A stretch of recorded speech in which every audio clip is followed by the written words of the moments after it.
perfect segue to our next question from Heidi. Hello, my name is Heidi from O'Fallon, Missouri. Our daughter, who is in her third year of college, moved back home after 3 years of apartment living. And we have all her stuff in the garage and in the basement and boxes and bags. I'd like to know what is the best way to start with her, going through all of her things to determine what to keep or sell or donate. Well, I think we start with something called the No Junk Rule. You can download our free minimalist rule book. It's called 16 Rules for Living with Less, but these aren't really rules. We tricked you. Haha. These are tools or boundaries that Ryan and I came up with throughout the years. And of course, on the private podcast, we come up with new rules all the time. Not that you should implement these rules, but for really mechanical things like this, where you're talking about getting rid of clutter, I would start with the no junk rule. Everything you own, including all of this junk or things that you perceive to be junk, everything you own can fit in one of three piles. It's either essential, it's non-essential, but value-adding, or it's junk. The first category is essential. Everyone has the same essentials, basically.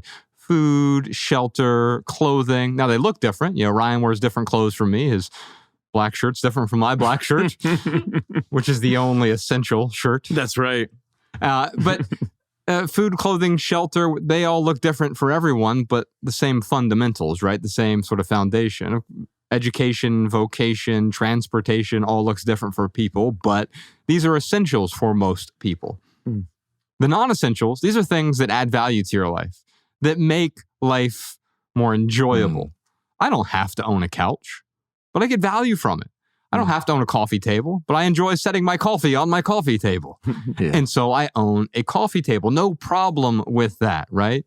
I don't have to have a bed frame. I could have the mattress on the floor, but I enjoy having the bed frame, the way it looks and the functionality of it. So there are things I could live without, but they add value to my life. Unfortunately, most of the things we own are clutter core. They are junk, right?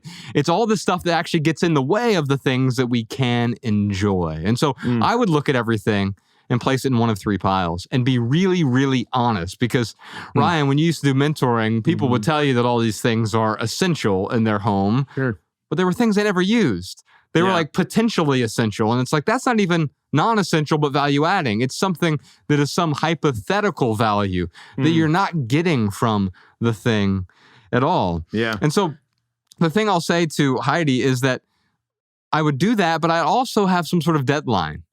A deadline is a type of boundary in a way, right? It creates urgency, and that urgency is necessary for letting go, because if you don't have the urgency, you'll still have the anxiety and you'll be stressed out by the things, but you won't ever feel compelled to actually let it go because it's a low-level anxiety.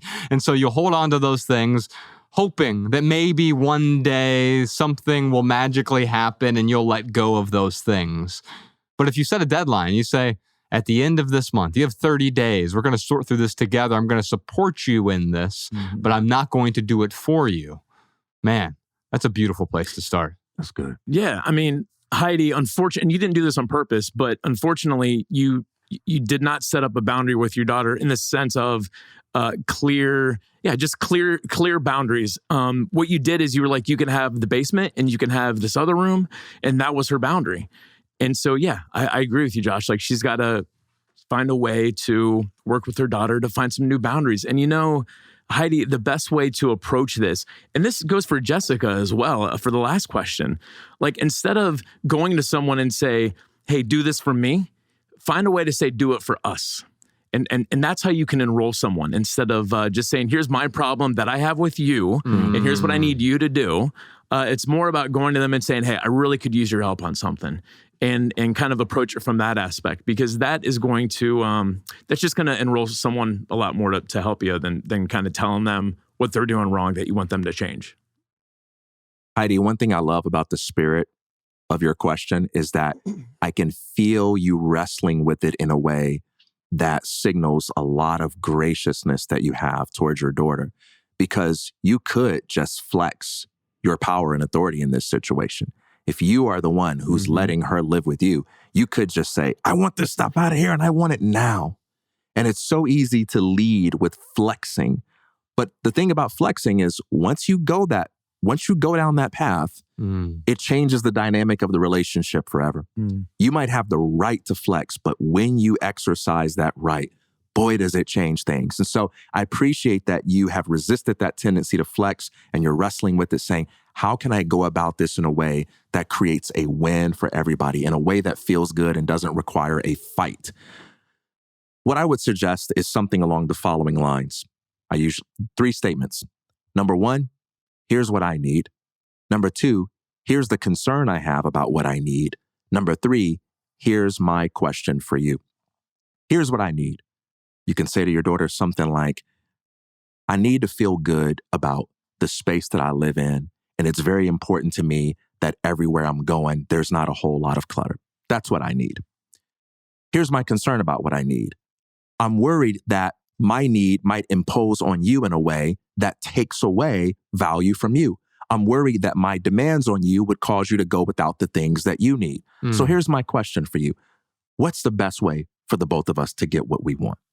What's the best way for me to meet my need to declutter my home and for you to meet your need of hanging on to the essentials? And if I feel like I need more space or I need you to get rid of some stuff, what's the best way for us to go about that? Now you're putting it all on the table. You're being honest, but you're not antagonizing your daughter.